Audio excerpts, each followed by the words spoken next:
height. Okay. Okay, so it starts with the most common or most easiest part, the main median. This all topics are covered under ADA first week of for the subject two. So mean is nothing but the average, and average is nothing but the sum of all the observations, all, or you can say the all the values of the random variable can take divided by total number of observations. Right? It's mean.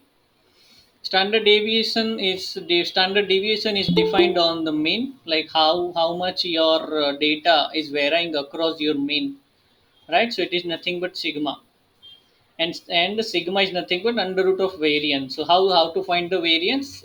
To find the variance, just take the difference, like how far your data is from mean. Take the square so that plus and minus don't cancel each other, and your variance is zero, because we want to see like how it is varying on left hand side of mean and the right hand side of the mean. Correct? And guys, stop me if you have any question at any point, because I am going to like give almost high level, you can say, overview on these formulas. Okay, so we just want to measure like how our data is varying across mu, or you can say mean, on left hand side and right hand side both. That's why we are taking the square, and after doing it for all the observations, we are taking the average of it. Right? So it is defined as the variance. How variance you have in your data, like how your data is varying across the mean. Right? And if you take the under root, it is nothing but the sigma, or you can say standard deviation. Right? Now there is a problem with mean. It is affected by outlier. Let's say all your observations are around 10, 8, 9, 10, 8, 9, 10, 8, 9, 10, like that, right? Or 11, 12, 8, 9, 10, 11, 12, like that. So your mean should be around 10, right? But let's say I have just one outlier, 1000, right? 10 point, other than like typing 10.00, someone types 1000, like forgot to type the dot, then what will happen? Your mean would be impacted so much, right? So 1000 divided by 10, your mean would be around 100, right? So just due to one outlier, your mean can mess up, right? So that's why like we have this idea of median. Correct? And how median works is, given the observations, let's say we have some observations for the height or anything, right? Some data. Now how to find the median is this updated one? No, guys. Just give me a second, because there is a problem with this percentile formula. Uh, do I share it? Did I share it? Just a second. That PDF one.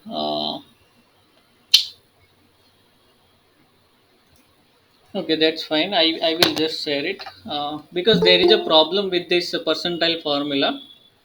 I corrected it afterwards, but I guess I forgot to share that. Probability theory. Uh, where did I share? Doc scanner.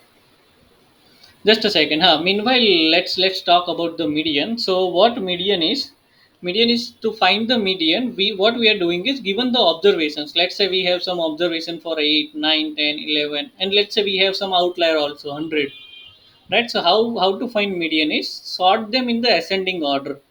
Right? I just sorted in ascending order. Now what I will do, I will say like which is the like median term, or you in other words, what is which is the middle term, right? So if data is even, you can't divide it in half, right? So you need to take the median, so, or you can say average of n by 2th term and n by 2 plus 1st term, right? If you have, let's say, 8 observations, then what you will do, you will take the 4th term and 5th term and take the average of it, right? So this is nothing but the formula for median if n is even. And if n is odd, our life is sorted, right? If we have 9 observations, then you can directly take the 5th term. It will divide data in half, 4 on left hand side, 4 on right hand side, right? So it is nothing but n plus 1 by 2th term, right? And yes, I found the notes. Let me share it. Probability intro, share. I'm sharing it in a Telegram group right now. Diploma sent. Yes. Now let me open it for the percentile formula. Uh, Correct. That's right. Yes, prop intro 2. So I guess I already downloaded it. Yes. There was a problem with the percentile formula because this is wrong formula basically. So I don't want to have a mistake there. I will update in Google Drive also. Right. So let's talk about the percentile. I guess any doubt with median, guys? And see, when will you when this median will be impacted by outlier? Good question can be there. Right. So when this median can be impacted by outlier? Any answers? Let's have More it than some interactive 50% now. of Huh? 50% of points are okay. Correct, correct. If you have like 50% of point, even like 50 or more, around 50% of point are impacted, like outliers. Then and only median would be impacted, right? If I have this much of data, nine data, right? If this is outlier, no problem. If I have 1,000 here, that's fine. 100 here nine, eight, eight, seven, six, 543, right? So this has no impact on the median value, right? Your median value is nothing but the 7 here, the middle term, right? So if you have two outliers, let's say I have 90 here, then there is no problem. But if you have five outliers, then there is a problem, right? But in this case you can't say like which is the correct data. Is this the correct data or is this the correct data? Who is the outlier? Your data is like unusable basically. You just need to go and ask like what is the expected value of this random variable, then and only you can identify these are outlier, right? So median is you can say very robust, you can say central, to measure the central trend tendency basically, right? So this is very robust compared to mean. Correct. Let's talk about the percentile now and why this percentile is useful. Sometimes like you can't judge something on its value, particular value, right? Let's say the paper was really hard, right? And the paper was really hard and actually it was illogical also, right? And everyone has got the, you can say, lace mark, right? So the distribution is something looking like this: 30, 40, 50, 60, 60, 70, and at 70 everyone it stopped, right? No one has got more than you can say 75 marks. 75 mark is highest, marks are highest. Now if you say like the what's the highest mark, the number one student has got the 75 mark. But if you say like it's 75 mark out of 100, then you will feel like he is just good at a good 75%. But it's not truth, right? Because he has got the highest. So how can you define that? How can you quantify how good 60 is with compared to other result, right? This is just an example, it can be any data, right? So if you want to compare the values or the distribution, how it is distributed over you can say range, over the range of a data, then you can use the percentile. So this would be nothing but the 100 percentile and this is nothing but the 0 percentile, right? Because there is no one that has gotten you can say a mark less than 30, right? And the median term would be nothing but the 50 percentile, right? This is how the percentile is defined, and we can calculate any percentile and see, percentile is nothing but dividing your data into 100 half 100 you can say pieces, then it is nothing but percentile. Quartiles is nothing but dividing your data into four halves, right? So you have q1, q2, okay, okay, no, this is 0. This is q1 quarter 1, quarter 2 is nothing but your median, this is q3. Correct. So you have three quartiles. Am I missing something? 25th, 15th, and 75th percentile is nothing but the quantiles. Q1, Q2, Q3. Right? We have these deciles also. We divide data into 10 halves. But this percentile, if you know the percentile, 50th percentile is nothing but median or Q2. 25th percentile is nothing but Q1 also, quarter 1. 75th percentile is nothing but the 75th percentile is nothing but Q3. And what is IQR? IQR is nothing but 75th percentile minus 25th percentile, right? And in some video I saw that, let's say you want to say like what is the range of my data, how the marks are varying. If I say it is varying from 30 to 75, then it is making some sense here. But let's say due to, let's say, cheating, or due to like over, you can say, knowing everything, right? If Google was there to give exam and he got 100 marks here, no one is near to 100, right? After 72 it's a direct 100. So it can be outlier also, right? 75 out of 100, someone writes 100 out of 75, like that. Just think, if we have outlier here at the maximum term, right? So the range of data is defined something like this: the maximum term minus minimum term, it's a range of data. But there is a problem. If we have outlier at the extreme points, at the minimum point or at the maximum point, then this range can be impacted very much, right? If we have just one outlier, the range would go crazy, correct? Due to typo, if it is 1000, the range would be nothing but 970. Make no sense, right? So what they come up with is IQR, right? So they think like this median and these terms are not impacted much, right? Because they are far away from these extreme points. So IQR is nothing but Q3 minus Q1, or 75th percentile minus 25th percentile. So it's nothing but the IQR, correct? Where is this? Yes. And what's the formula to calculate the pth percentile? Right? If you want to calculate 10th percentile, 20th percentile, so p is nothing but 10, 20, 99, 0 to 100 basically, right? You can have it in 0.1, 0.2 like that also, but I have taken 10, 100 here, so that's why this p varies from 0 to, you can say, 100, right? Now, this is not straightforward. Why? Because let's say I have this data, I have just these 10 terms, right? And I want to calculate 25th percentile. How can you calculate that? This is 0, this is 50. The middle term is nothing but 25th percentile. So it would be 40 plus 50 by 2. Okay, it's clear. Now I want to calculate 24th percentile. How will you calculate? Because percentile varies from 0 to 100, right? So how to calculate 24th percentile? So it is something like this, in a nutshell. I have this 40 here, value 40 here, and I have 50 here, right? Now, this 40 is nothing but which percentile? 0, 10, 20, 30. No, this is 12.5, right? This is 12.5. 1 second. 0 to 50 divided by 1, 2, 3, 4. How much points I have? 0 to 50. 50 divided by 4. Yes, it is 12.5. And this is nothing but 25th percentile. This is exact at 25. So this is 12.5%. This is 25%. And I want to calculate the 24th percentile, right? Sorry, I guess I have messed up something. This is 25th percentile. Okay, no problem. I want to calculate this 24th percentile, right? Uh, Okay.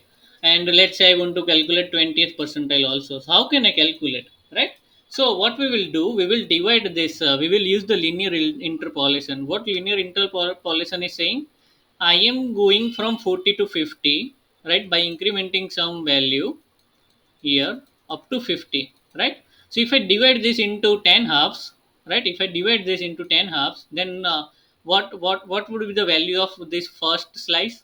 One only. 40, then 41, 42, 43, 45, right? So if I divide in 10 halves, then every this slice would be of one only, right? Now if I want to calculate, this is 12.5, this is 25th, right? So how it is divided? 25 minus 12 divided by 10.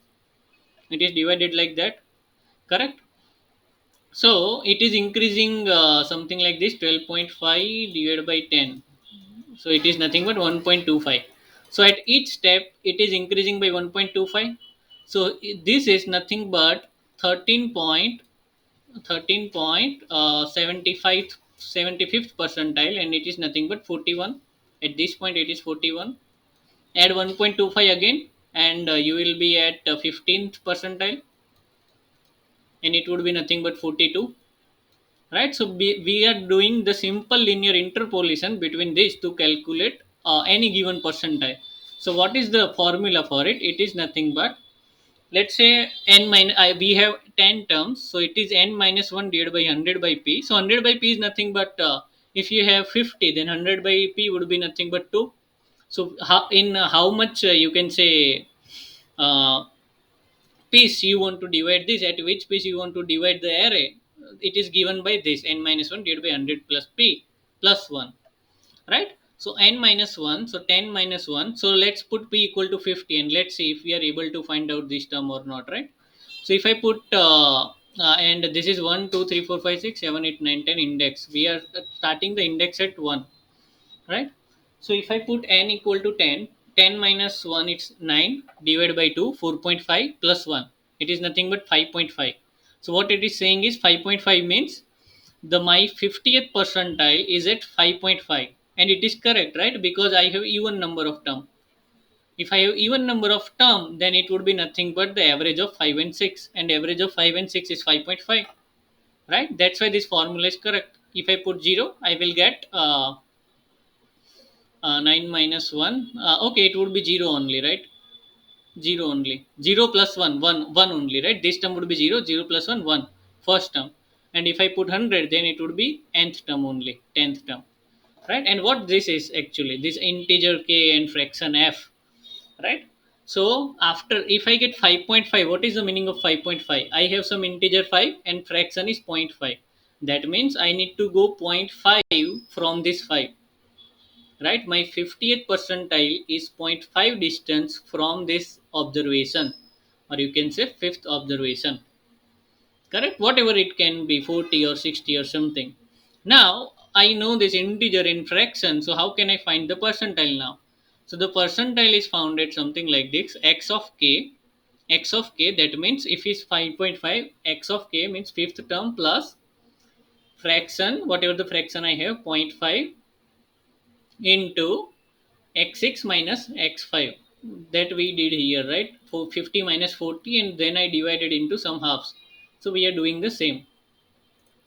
Yes, xk minus xk divided by f. Let's take one example, then it would be really clear, crystal clear.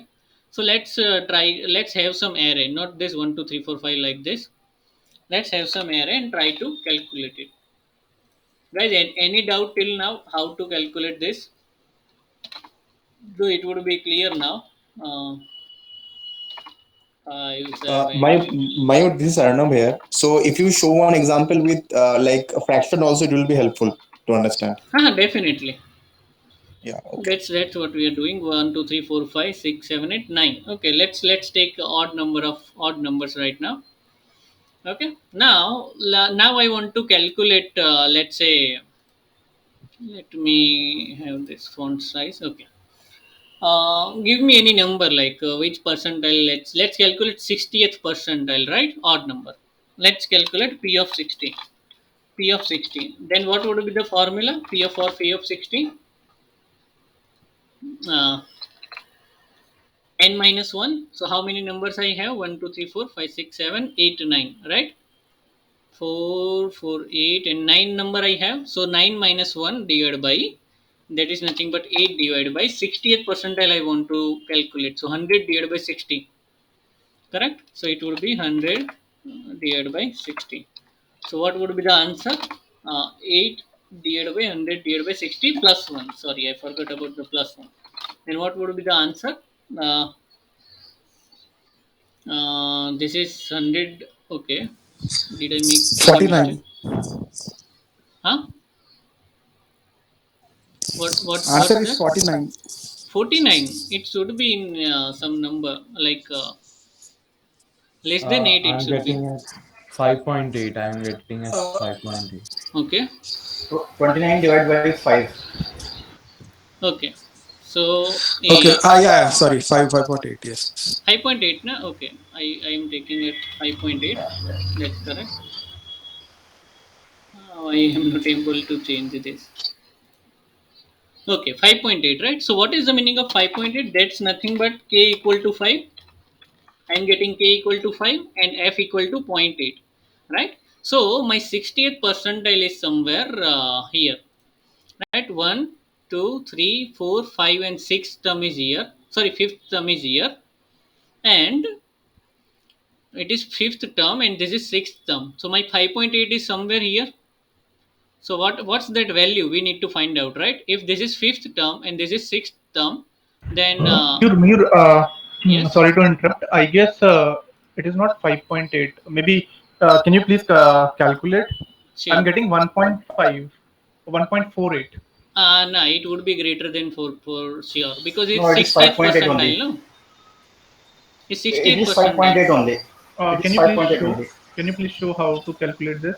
8 divided by 100 divided by 60, right? Plus Okay, Into okay, okay, yeah, is equal to then plus 1, 5.8. Yeah.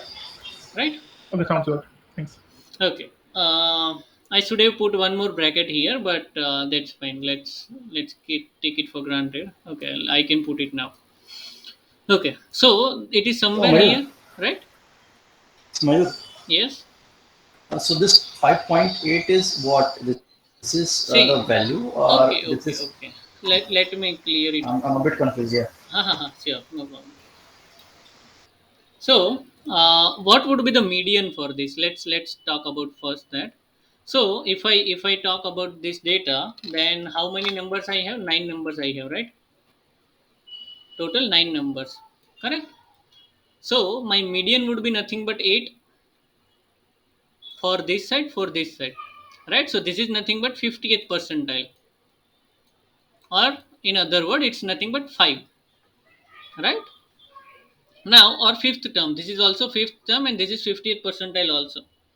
Correct. It is coincident, but let's be with it.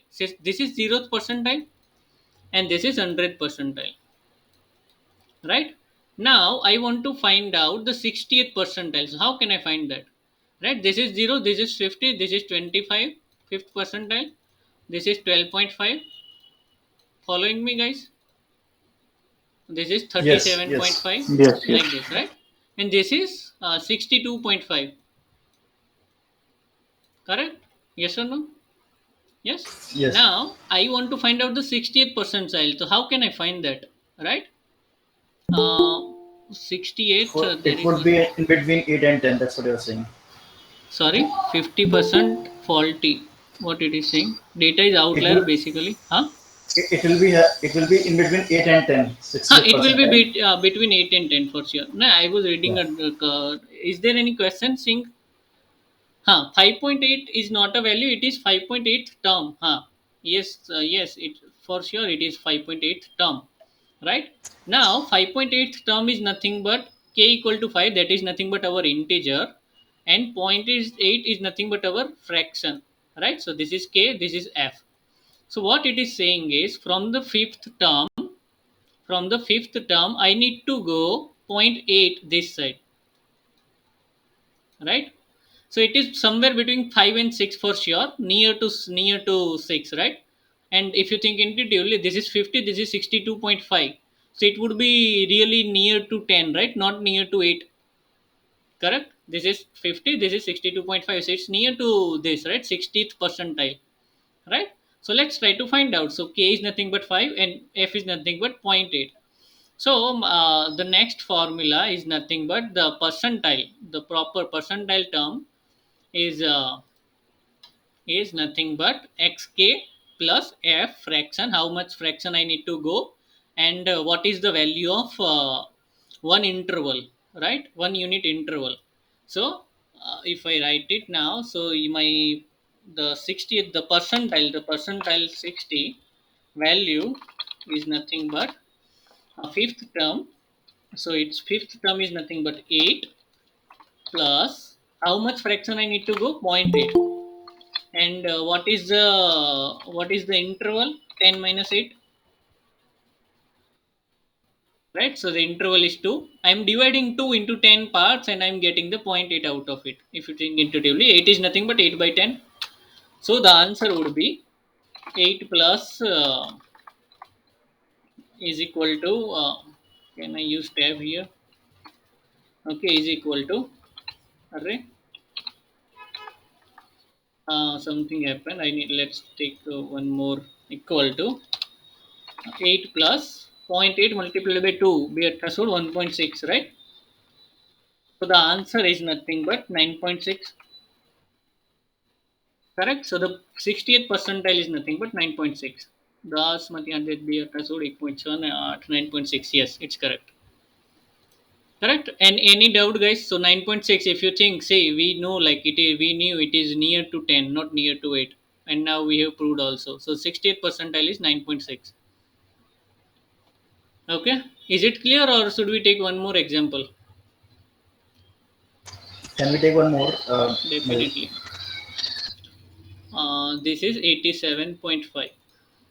Right. Give me the value, any random value between 1 to 100. Maybe 79. 79. Okay. Let's take it. I am removing this. Okay. 79 percentage of 79.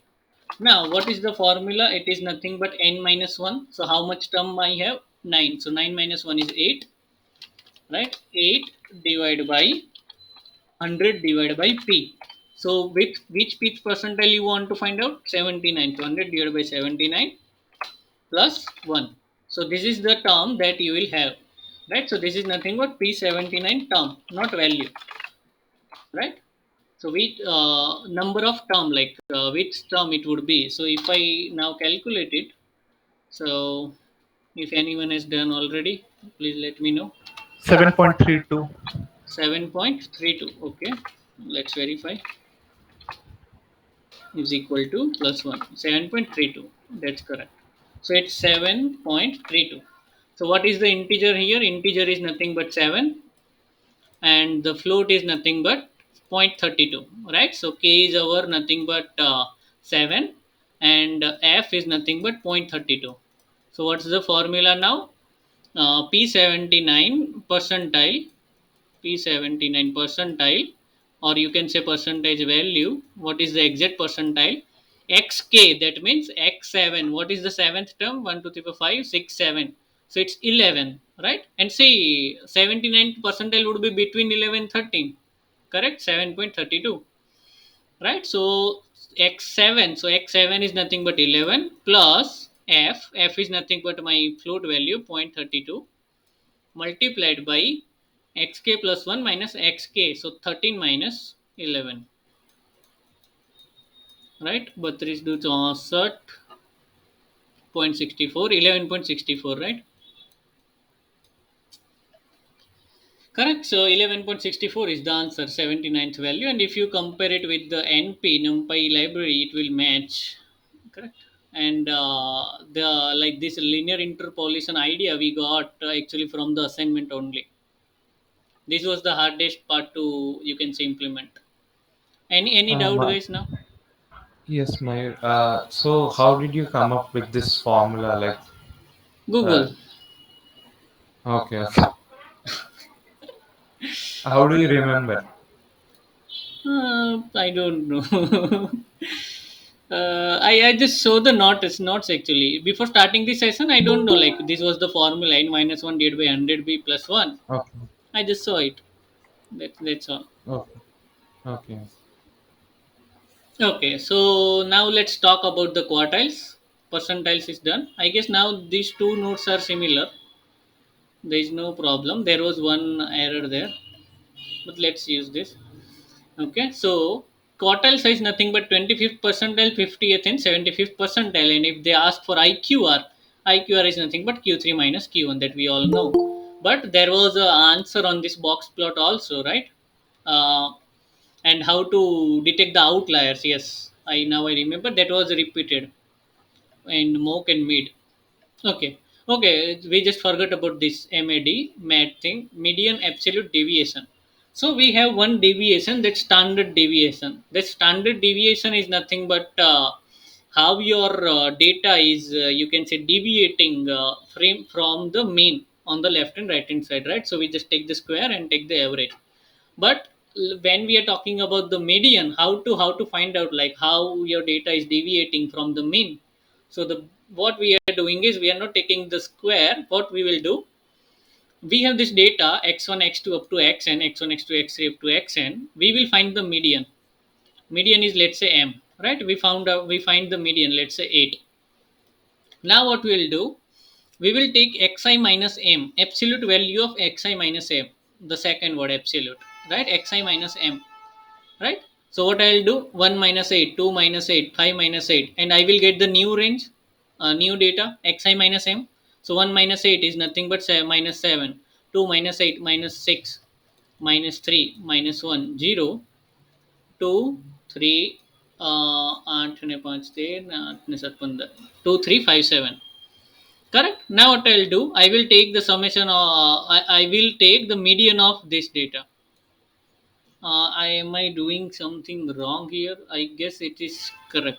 Absolute value of Xi minus m, no? Now, okay. Now I need to make the. Now I need to take the median, right? So okay, absolute value. So this would be plus. yeah. This would be plus. This would be plus. This would be plus. Now, if I know I want to calculate the median, then what is the next step? I need to arrange them, right? So if I arrange them, 1 2 3, and again I have 3, so 1 2 3 3, what is the next? 5. So the answer would be 5. MAD would be 5, right? So this is nothing but the median of all the absolute deviation, right, from the median basically. That's why we it is made also median absolute deviation. So first we are calculating the median, then we are calculating how much it is deviating from the median using this absolute value, absolute xi minus m. So it is deviating 7 6 3 1 2 3 5 7 like this. Median would be 0, right? Median won't be deviating from median. Now after calculating this, now calculate the median again, right? So it is now it is, that's why it's called median of absolute deviation. And from median, just assume it is written from median, then the definition would be complete. Median absolute deviation from median, correct? Any confusion how we calculate this 5? We just take the median, right? So 0 1 2, I guess it is not 5, I guess it's 3. I just calculated it wrong. 0 1 2 3 3, 0 1 2 3 3, it's 3, sorry. It will start with 0, no? So the fifth term would be 3. Okay. Now in how to detect the outliers using IQR. There was a question to find out the outlier 46 or 47. That was the answer, I still remember.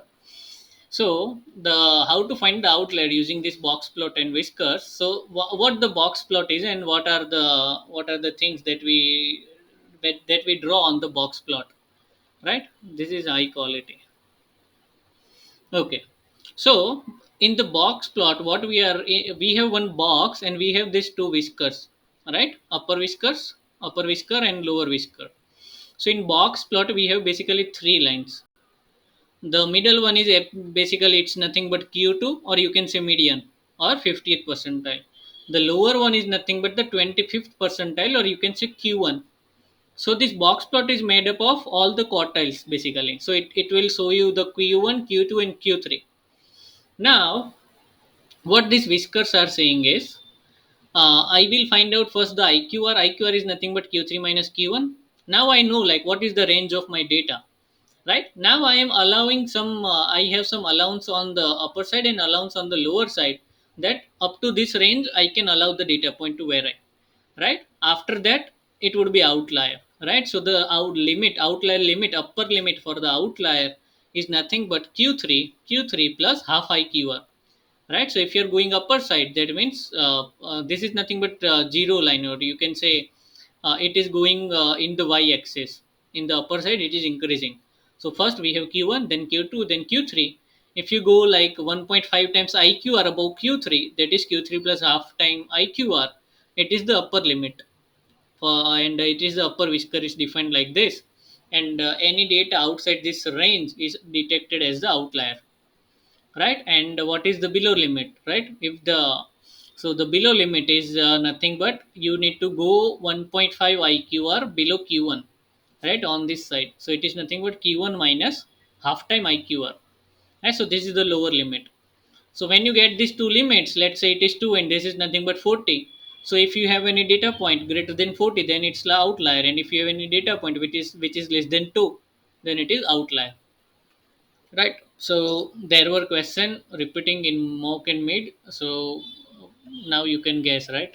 We are data scientists, so we know like how the pattern would be, uh, and especially after like today's exam. Okay. Any doubts still, guys? Because we have finished this My first adhyay. yeah, percentage it all right. When we are giving the that means after finding the 51 percentile, how do you Uh, interpret in the sentences actually? how do we increment? Interpret Huh? means that suppose we got some 20 value for the 50th percent, 60th percentile. Aha, what's the interpretation of percentile value? Okay. Yes, yes. So, see, using the percentile, na, it's really easy to like say like make the judgment about the data. Let's say the 50th percentile was 8, right? 50th percentile was 8, and 75th percentile was around 9, and 100th percentile was also around 9. Then what you will say? You will say like data is not varying after 50, right? I am not having very much value which is like greater than 50. So the average mark, half of the class has got the almost same marks after 50th percentile if it is repeating like that, correct? Yes, So using this percentile value, na, see if you take the percentile values for mid sem, that three subject three. So what it was like around just 22 or 23 students got above 22 marks, right? Let's say 25 student only, right? So yes, using yes, yes. using percentile, it is really easy to detect, right? Because if you take the 75th percentile, still it would be very less than 22. That means around 75% of a class, or you can say 75% of observation is less than 11, or you can say less than 15 if you get the 15, right? And around let's say 22 mark, the percentile value I'm getting is let's say 95. Then what is the meaning of that? That means only 5% of students are there which has score more than 22, right? So using this percentile value you can say like the paper was hard, right? So you can make some kind of conclusion, or you can say some judgment about the data. This Okay, is okay, got possible it. with percentile value, correct? Okay. And Yeah, yeah, if at got it. 22, if the percentile is coming at 60, then what is the meaning? Almost 40% 40% of class got above 22. So the paper was quite easy, which will happen in for today's paper, right? Yes, thank Okay. you. Okay. Next, we will jump on to probability, and I am trying to cover as much as possible, as much as theory possible. So soon we can start on numericals, right? Let's talk about probability and some terminology. If you're following state quest, it is terminology alert. So the first is nothing but the experiment, right? So experiment is nothing but you can have the rolling of a dice, measuring the height, coin toss, some you can say standard example, right? Or the rain, if you are measuring the rain also, like in centimeter or meter or anything, it's also experiment. So experiment you can think of it as something is happening and you are collecting data out of it. Without data, probability can't be there, right? So the sample space is nothing but in like how much value, how many value this experiment can, what can be the outcome of the experiment, possible all possible outcomes of an experiment, right? So it can be infinity also, right? Or it can be some you can say discrete or countable outcomes also. If you are rolling a dice, it's trivial that you can either get 1 2 3 4 5 or 6, right? You can't get 7 or you can't get 0 like that, right? So this is fixed. But the sample space can be infinite also if you're, let's say, measuring the height, right? So then the sample space is nothing but all the positive real value, leaving the zero, other than zero, right? So your height can be anything: 2.6 meter, 2.611 meter, 1.83542, anything, right? It is basically infinite values, correct? If you're tossing a coin for the one time, then it's just two result. You just won the toss, and you just lose the toss. Whether you said to bat or ball, that's another story, right? Okay. So that is nothing but a conditional probability. Given your coin toss was like you won the toss and you decided to ball first or decided to bat first, it's the conditional probability that you won the toss. It is given, right? So let's wait for that. Random variable. So random variable is nothing but, you can say, subset of S. So we know this, like this much of outcome you can take, right? If you're rolling a dice, you can have 1 2 3 4 5 6, right? So what is random variable? Random variable is nothing but, see, what is the meaning of variable, right? Variable we assign, like, let's assume x is a height, right? In linear algebra we say, like, let's assume x is a height, let's assume y is the profit, right? So here what x is nothing but, let's assume x is getting the dice value greater than 3. So what random variable would be? This variable will hold the value 4 5 and 6. Let's say the x is nothing but getting the height value greater than 125 centimeter, right? So this random variable will hold all the value greater than 125, right? So this is nothing but the random variable, and it is nothing but subset of S. Out of sample space, we are defining this kind of a event, right? So event is nothing but subset of S, and random variable is nothing but all this outcome of an event, right? Or getting h two times if you're tossing a coin two times. So this is nothing but one event, and whatever the value we are getting is nothing but, you can say, this is the random the value we can assign to one variable, and that variable is called as a random variable, right? Because this experiment is random, right? And there are two types of random variable: discrete and continuous. So it's really easy. If you can count the outcome, if you can recount the outcomes, then it's discrete. If you can't count, it's continuous, right? So if you can count, like, how many pizza I will sell today, so it's discrete. And what would be the, like, time taken by each customer in a shop? It is not discrete, it's continuous, right? It could be 1 minute, 1 minute 1 second, 1 minute 1 second, 20 millisecond, right? But if you say, like, how many hours they are taking, upper bound, like, let's say floor you are taking, at least 30 minute, then 60 minute, 90 minute, if you're dividing that like that, it would be discrete, correct? So if you can count the set, or you can say all the values inside the random variable, is discrete. If you can't, then it's continuous, right? Height, if you're measuring the height, it's continuous, correct? Mayur, one small doubt. Just a second, let me have a headphone because I am hardly able to hear you.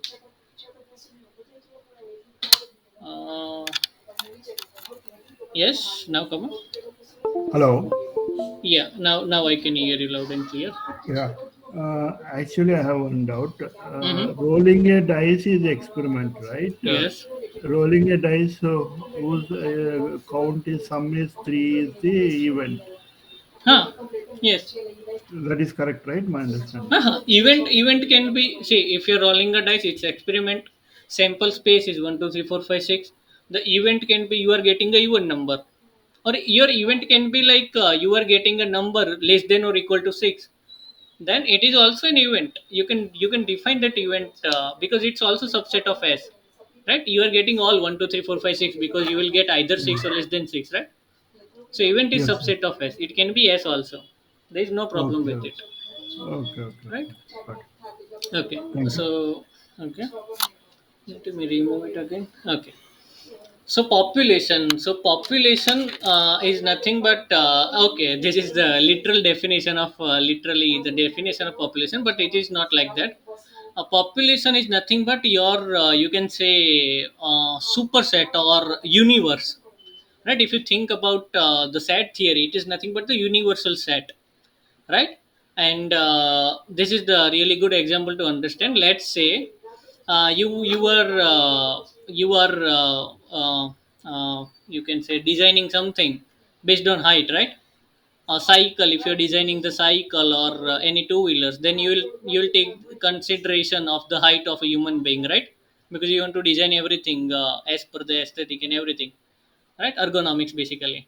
So the population, what the population would be in this case, all human beings on the earth, right? Let's say you are doing some experiment on mangoes, and so what the population would be, all the mangoes on the earth. But you can't take all the mangoes and find the diameter and other parameters, right? So what you'll do, you will take the sample out of a population, because it's not possible sometimes, right? And if it is possible, it's too costly also. Sometimes it's not, you can say, feasible. Then what you will do, you will not take the whole population, you will take just the sample, right? So you will take, let's say, 1 million, this is I guess 10 million, 10 million humans in the experiment, right? You can just take a survey. 10 millions is not a big number. Or even Kerry Minati got those reviews, right, on a video. So you will take just 10 humans in the experiment, and now, so what we have done, out of this population u, I have taken the sample, and inside the sample space I can have number of events, right? And what this number of events can be, if you think intuitively, the height is less than 4 feet, height is above 8 feet, like this event, right? You can have inside the sample space, right? And mostly, like, while drawing, we would be always like having this sample space, and then we will draw the events. Why? Because like it doesn't make sense like to draw the population then sample. It is understood, right? Well understood that the sample is coming from the population already, correct? Okay. So, one second, what is next? Because I'm seeing the notes with you. Okay, the complement and what is the probability and like that. Okay, sure. So let's talk about the set theory first, and then we will jump on to probability directly. Correct? Okay, so this is my sample space. I have taken some 10 million humans, and for this, we have again taken the sample, and we have just taken 1, 2, 3, 4, 5, 6 and 5, 11, just 11 observations. I guess it's more than 11. It's outside also, even E2, and outside we have some observations, right? 11 or 20 observations we have taken. 20 observations we have taken. Now the event E1 is nothing but height is between 120 to 140, right? Size, let's say, small, medium, XL. So you will divide your population like this. And E2 is nothing but height is between 130 to 160, right? Now, out of this data, I have E1 equal to this much of data I have in E1 and this much of data I have in E2. So there is some overlapping also, right? 120 to 140 and 130 to 160. So there is a one gap. 130 to 140 is common in both, right? So it is nothing but the intersection. So this is intersection. So these two values are in the intersection of these two sets, right? Of these two event, it is common, 133 and 138, right? Because it is less than 140 and greater than 130, so it is in both events, so it is intersection. If you take the union, you will just take this 133 and 133 and 138 just once. You will not write it twice, because in set you cannot have the duplicate value, right? That's the whole idea about Python set also. We have the set in Python, you can't have duplicate values, right? So it's union, this is intersection. I know, like, you must be feeling bored, because this is like we are studying still 8th standard mostly. So now this total n is nothing but 20. And how many observations I have in E1? In E1 I have 6 observation, and E2 I have 5 observation, right? 6 and 5. And in union I have 9 observation, not 11. Why? Because 2 is repeating, and intersection I have 2. So this is formula number 1. The number of, you can say, observations in E1 union E2 is number of E1 plus number in E2, number of observations in E2 minus common in both, right? Because it will be counted twice, so I need to subtract it, right? Remove it. So it is nothing but number of events, 6 plus 5 11 minus 2 is nothing but 9 number of observations in union set. So this what we are going to use in probability also, right? And what's the complement? Complement is nothing but if you are taking the complement of even, it is nothing but everything not in the even, everything outside the even basically, right? So it is nothing but sample space minus even.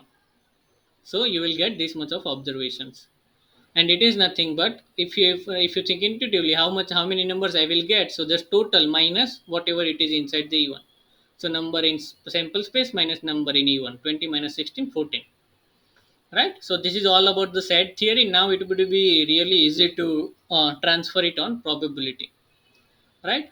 So first in probability, we have this the most used you can say approach is frequentist approach. So what is the frequency? Frequency is nothing but the counting, right?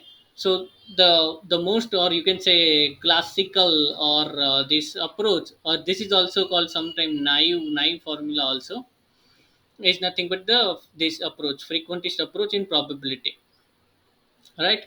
So using this frequentist approach, what is the probable equation of probability, right? And always remember this formula is only true if all the outcomes in the event are equally likely, right? So the all the outcomes in your event has the same probability, probability of getting 121, 129, 128, everything, right? If you're throwing a dice, all the probability of all the number 1 to 6 should be same. If it is biased dice and the probability of getting 6 and 5 is greater than like probability of 1 2 3 and 4, then you can't use this formula, just keep in mind, right? So the probability is nothing but favorable outcome divided by total outcome, the classical formula, the name is also classical, right? Now if I want to calculate what is the probability of even, right? That means what is the probability of getting the height value between 120 and 140? So it's nothing but how many observations I have in even 6 divided by 20, 30%, like this, correct? I guess there is no, let's see if I have any problem. uh, what is the probability of E2? Same. How many observation you have in this event divided by total events? 25%. And the same thing that we applied for counting the numbers, we can apply in probability also. Why? Because it's all the same. N E1 divided by N E2 divided by N. So it is nothing but the probability, right?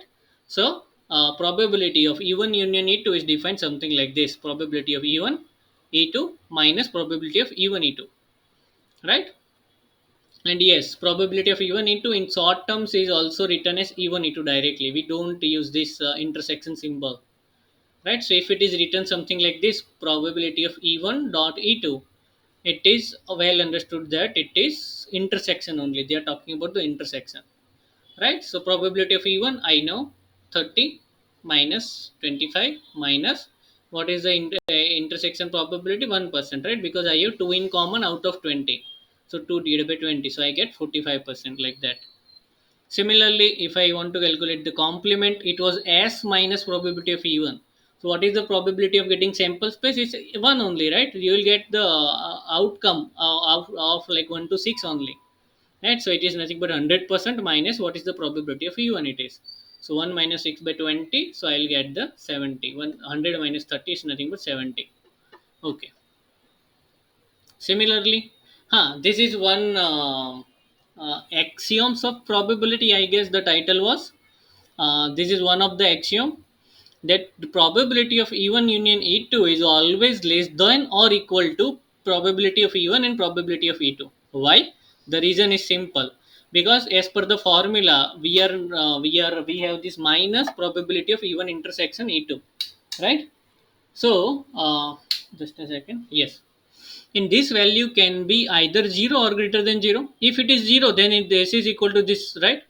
This probability of E1 union E2 is equal to probability of E1 plus E2 if this is 0, right? So that's why we have this equal, you can say, sign here. And if it is positive value, right, then this union is less than this value, probability of E1 plus E2, because we are taking subtraction of some positive value, right?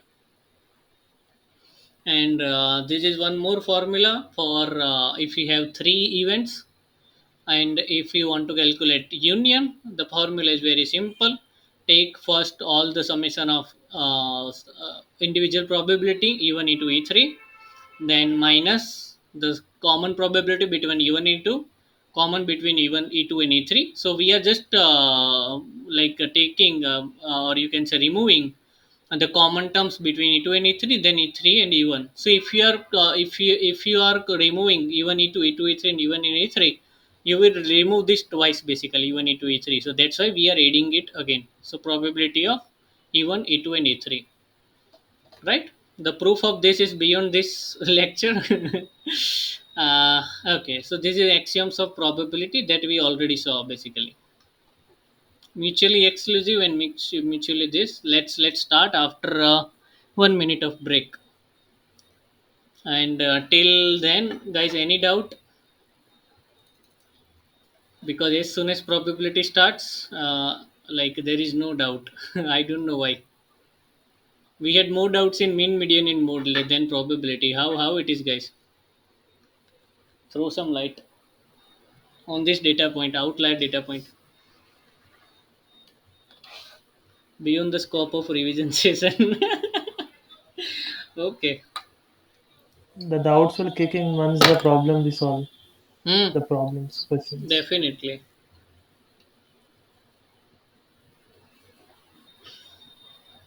But honestly, I even need to go through these formulas first before starting this thing. Uh, that what is that? Numericals. Mayur, do you have a mock test for this? No, right? I could not able to see No, any we mock test. have direct mid semester exam, Okay. but we have so much. You can say questions. 50 questions we have Okay. for probability only. No, I mean for statistics, we have any other mock No, no, number no. of questions? No. We don't have any mock test directly. We had mid sem exam.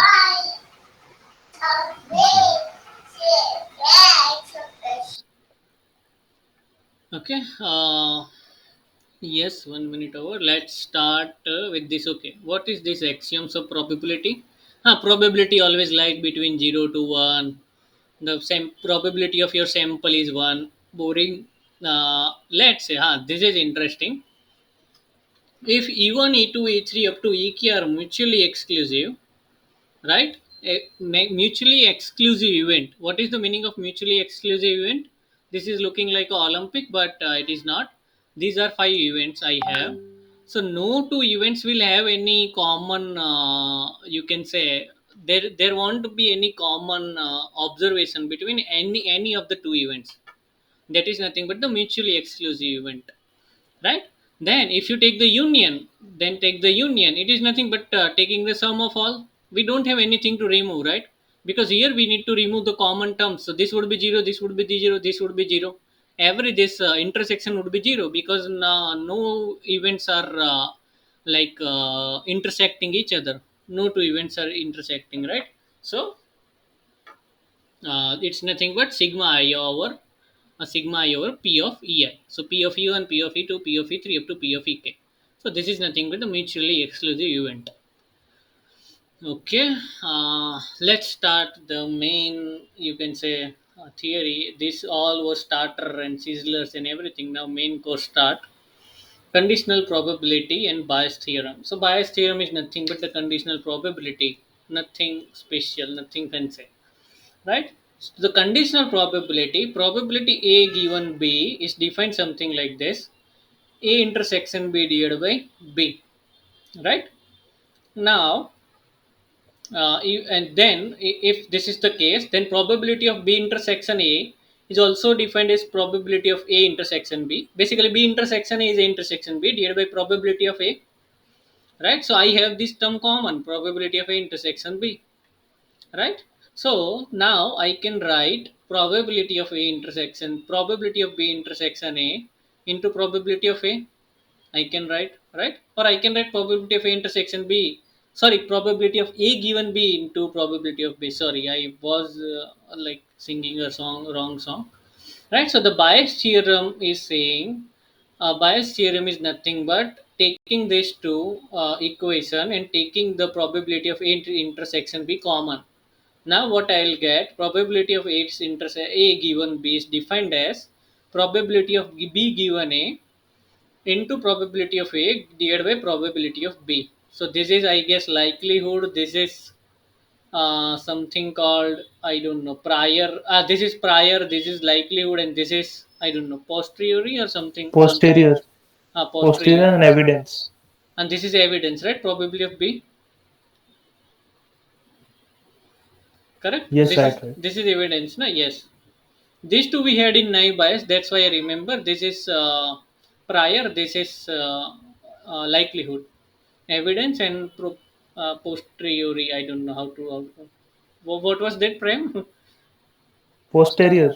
Posterior. Okay, posterior. Cool. Right? Or I can write for probability of B given A also. So it's all in same. Just take the reverse. Write the probability of A divided by probability of B. Right? So this is conditional probability, right? And what is the meaning of conditional probability? Let's understand this, because there are so many doubts around it. So I will take the very simple example. I know you are all are bored with this example, but let's take that. Throwing a dice. Now, if I say my event is, listen carefully, event is getting the value 2, right? Let me write A, getting 2, right? And B is nothing but getting even number, getting even number, right? And let's say one more event, C is nothing but getting odd number, right? So give me the probability of A getting 2. What is the probability, anyone? 1/6. 1 1 by by 2. 6. Okay. Getting the even number? 1/2. 1 by 2, 1 by 2. Right? 2, 4, 6 I have, and here 1, 3, 5 I have. Now, if I ask what is the probability of A given B? Now what? Now, how to interpret this basically? So, what they are saying is this is the condition that I have given. B, right? So B is condition, and this is all, this is the conditional probability of A. So the simple probability of A is nothing but 1 by 6, but in this case it won't be the case, right? In this case it won't be 1 by 6. Why?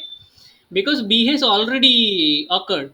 What they are saying is this is the condition that you are getting the even number, right? So B is nothing but it is already occurred, right? So I have either 2, either 4, or 6.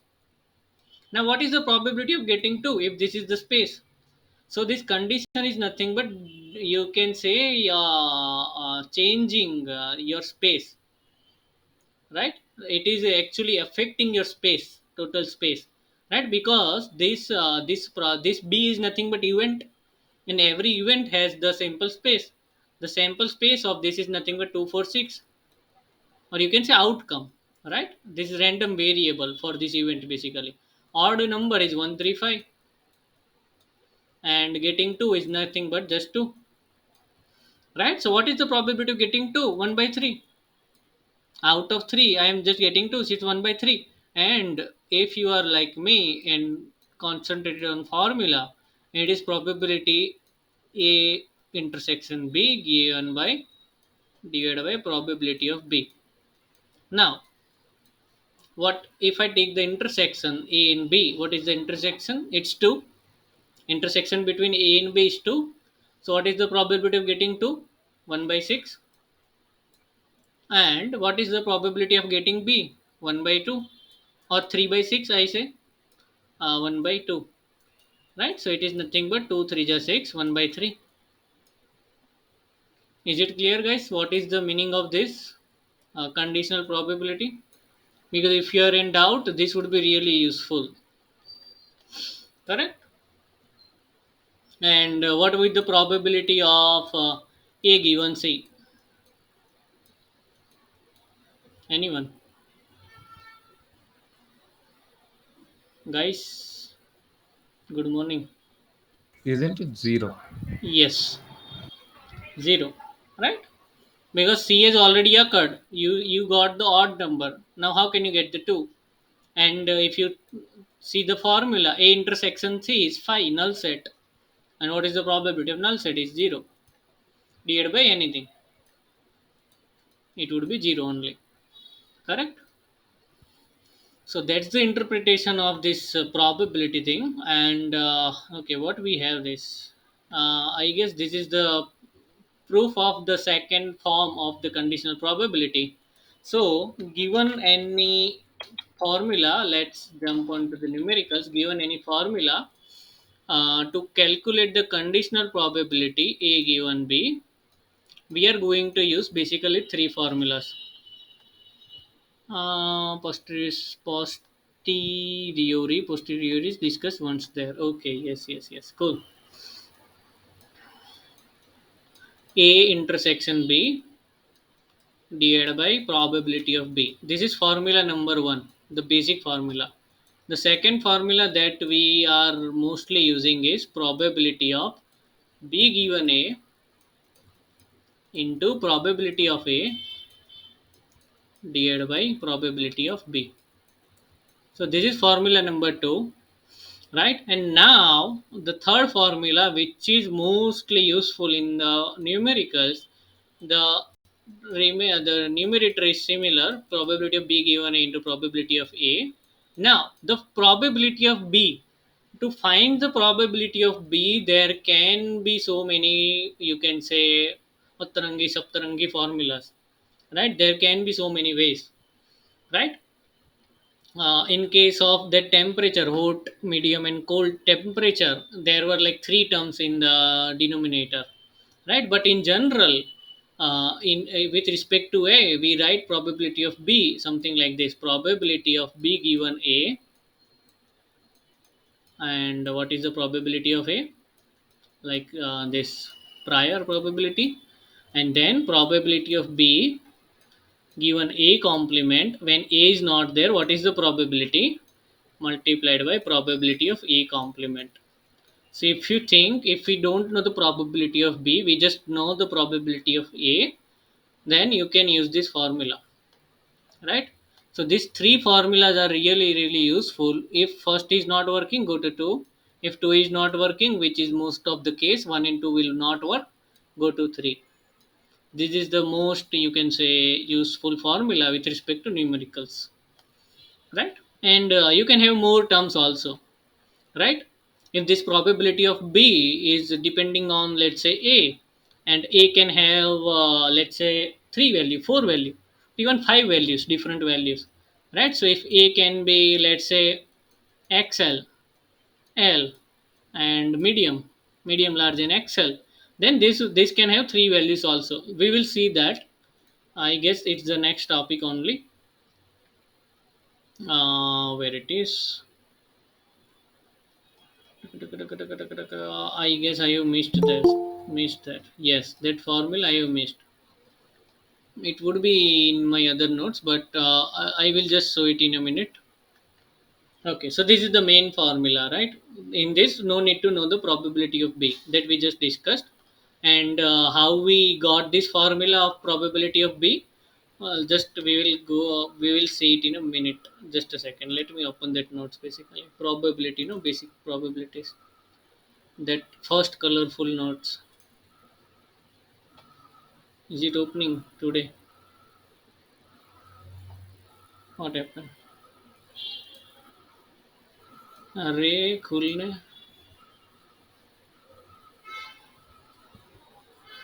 हाँ आजा.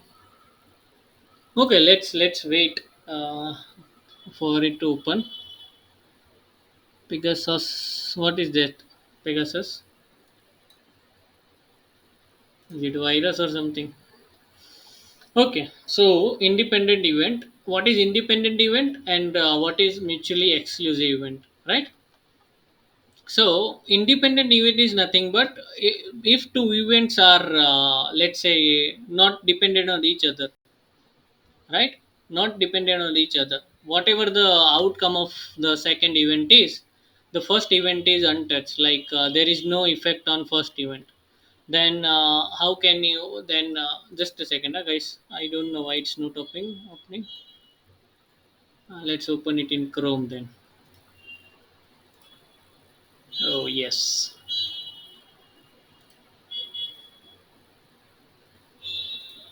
Oh, this is the same as that. Okay, now I understood what was the problem. Okay, no problem. So what independent event is? Independent event is nothing but if you have two experiment and one is independent of each other.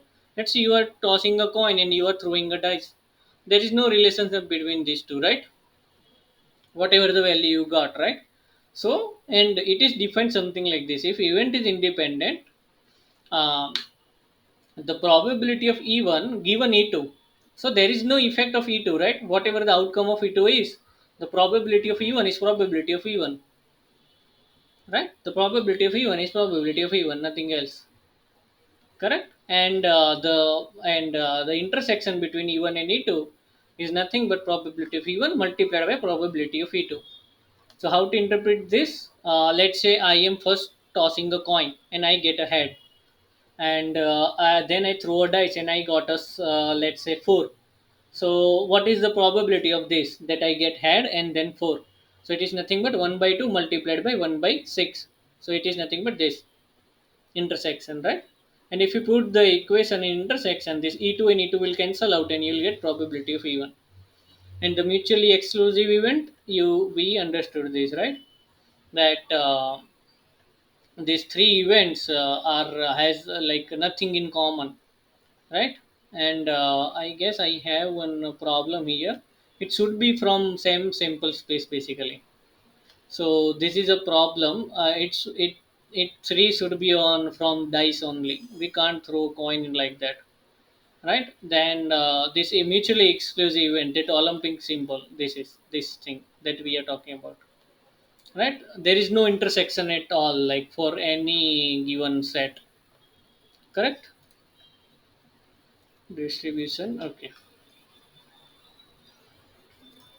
There is this formula that I don't know where it is, why I have not written that.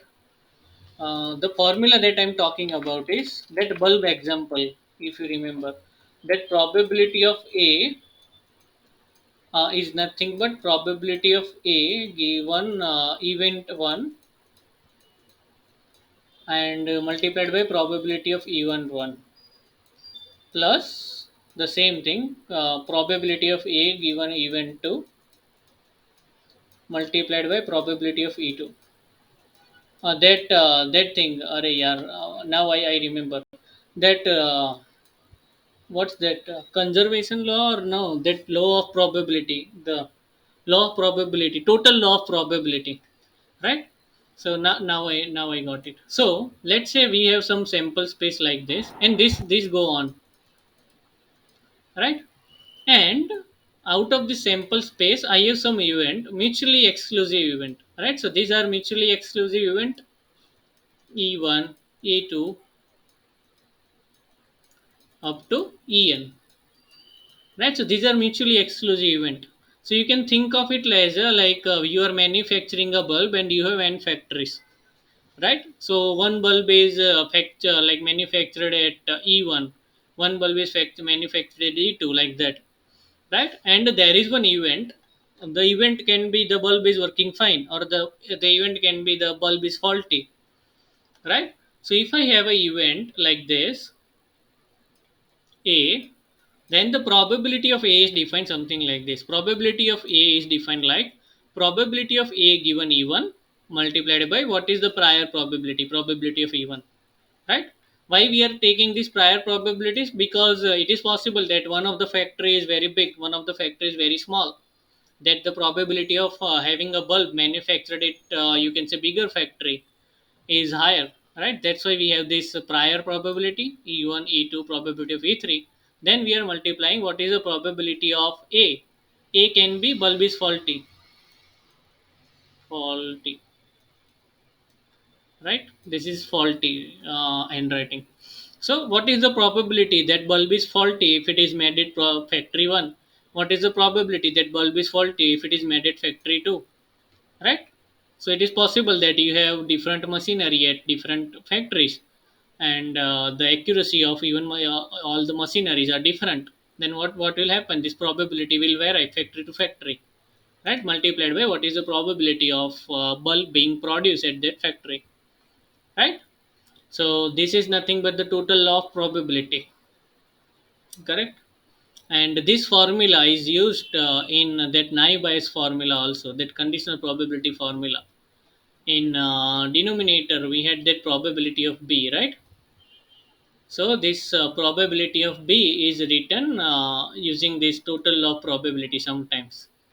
If you remember that Guwahati and one more city was that Delhi temperature problem, then we had three, you can say, events.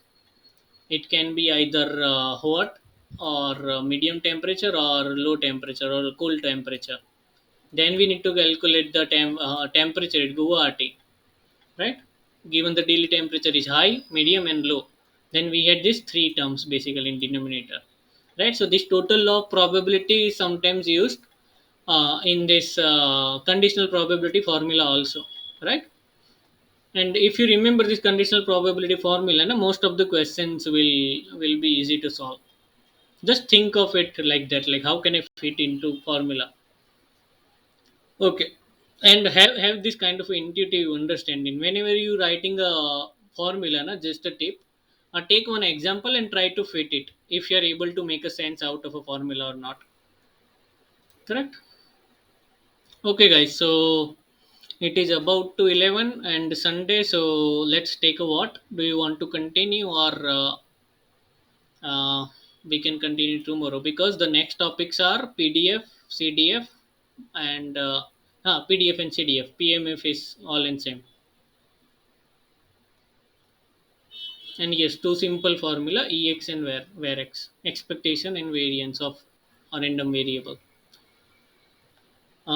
Guys, any answer, any suggestion? Yeah, I think we should continue tomorrow. Hmm? We should continue tomorrow.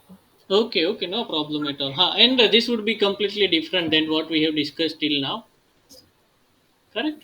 PDF and CDF. We will start fresh. Histograms, PDF, TMF, and then CDF. Correct. And there are some formulas around this EX. Okay, guys. So, any doubt till now, or any question or anything from course today's exam? Any general discussion I Yeah, missed off? Mayur, thank you for the dialogue. It was well answered because three questions today. Thank Thank you for you. the. Actually, this is a dialogue last night with the dialogue. So teams acting, those are teams with natural trying to do that all. Those. Thank you. It was nice. That's fine. That's fine, bro. Thank you.